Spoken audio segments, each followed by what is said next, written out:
আজকের ভিডিওতে আমরা দেখব যে মার্কা ওয়াল গার্মেন্টস ওয়ান ওয়ে কিভাবে করা যায়। এর আগের ভিডিওটাতে কিন্তু আমি আপনাদেরকে দেখিয়েছি যে আপনারা সলিড এবং ওয়ান গার্মেন্টস ওয়ান ওয়ে কিভাবে করবেন, তো সেটা একটু মিস্টেক হয়ে গেছে। তো এই জন্য পরবর্তীতে মনে হলো যে আমরা চেকের কাজ করি, স্ট্যাবের কাজ করি, অথবা বায়ারের রিকোয়ারমেন্ট অনুপাতে যখন তারা সব চেক একদিকে নেয়, ওয়াল গার্মেন্টস ওয়ান ওয়ে নেয়, তো সেই প্রসেসটা আমরা এই জেমিনি সফটওয়্যারে কীভাবে করব।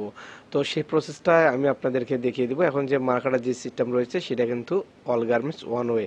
তো যারা নতুন একেবারে শিখতেছেন তারা কিন্তু মার্কারটা দেখেও কিন্তু অনেক কিছু জানতে পারবেন বা শিখতে পারবেন।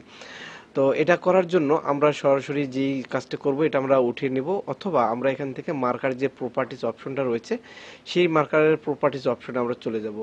এরপরে এই পার্টগুলো কিন্তু সবগুলো কিন্তু সিলেক্ট করতে হবে। সিলেক্ট করার জন্য এখানে আপনারা এই যে সিরিয়াল রয়েছে এখানে ক্লিক করার পরে কন্ট্রোল এতে দিলে সিলেক্ট হয়ে যাবে। আর এখানে আপনাদের রেশিও টাইপটা থাকবে সিমিলার, এবং এখান থেকে রোটের যে অপশনটা রয়েছে এখান থেকে নন রোটেট থাকবে। যদি আপনারা 180 দেন তাহলে কিন্তু পার্টটা ঘুরে যাবে, এবং শুধু 90 যে মানটা রয়েছে সেটা দিলে কিন্তু ঘুরে যাবে।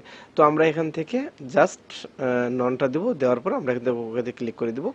এরপর এটা উঠিয়ে নেব, নিয়ে আবার যদি আমরা নিচে নামিয়ে নিই তখন দেখবো যে আমরা সবগুলা পার্ট অল গার্মেন্টস ওয়ান হয়ে গেছে। সো সুন্দর একটি ভিডিও, এই ছিল আজকের ভিডিও একেবারে নতুনদের জন্য। যারা নতুন শিখতেছেন তারা অবশ্যই আমাকে সাপোর্ট দিবেন এবং পরবর্তী ভিডিও পাওয়ার জন্য নোটিফিকেশন অন করে রাখবেন।